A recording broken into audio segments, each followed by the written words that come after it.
আমি বলেছি কেন পুলিশে এখনো 2.5 লক্ষ শূন্য পদ থাকবে, পুলিশ কেন 8 ঘন্টার বেশি কথা ডিউটি করবে, এটা আমার অপরাধ হয়ে গেছিল, ওই জন্য আমাকে জেলে রেখেছিল। তবে আমি আপনাদের কথা দিয়ে যাচ্ছি, এই রকম অপরাধ আমি বারবার করব আর বারবার জেলে যাওয়ার জন্য প্রস্তুত আছি। মানুষের জন্য কথা বললে জেলে যেতে অসুবিধা কোথায় ভাই? কোনো অসুবিধা আছে? আমি তো জেল কাটতে রাজি আছি।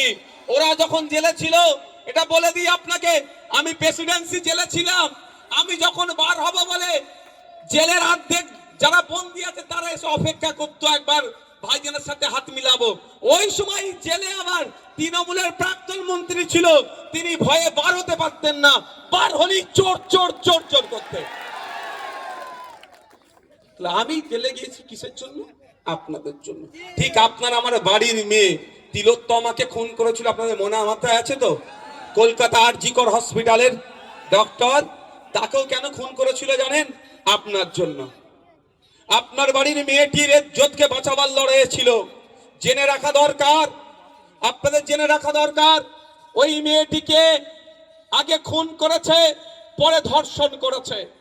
এটা ভাববেন না ধর্ষণ করে খুন করেছে। এ কদিন মাস 3 হবে তো আপনার এই বহরমপুর, আপনার বীরভূমে আমাদের এক আদিবাসী সমাজের বোনকে একটা মাস্টার টুকরো টুকরো করেছেন রামপুরহাটে, মনে আছে তো? আমরা ভুলে যাব না।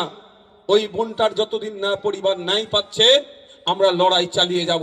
এটাও খবর পাচ্ছি, এই এখানকার ব্লক লেভেলের কোন নেতারা নাকি ওই খুনটাকে চেপে রাখার চেষ্টা করছে। এটুকু মাথায় রাখবেন যে এই বিরসা মুন্ডার উত্তরসারির সাথে কেউ যদি অন্যায় করে, ফুরফুরার পীর আবু বকর সিদ্দিকের উত্তরসারি চুপ থাকবে না, এটা মাথায় রাখবেন। আকরাম খান সাহেবের উত্তরসারিরা চুপ থাকবে না, হোসেন আহমদ মাদানী সাহেবের উত্তরসারিরা চুপ থাকবে না।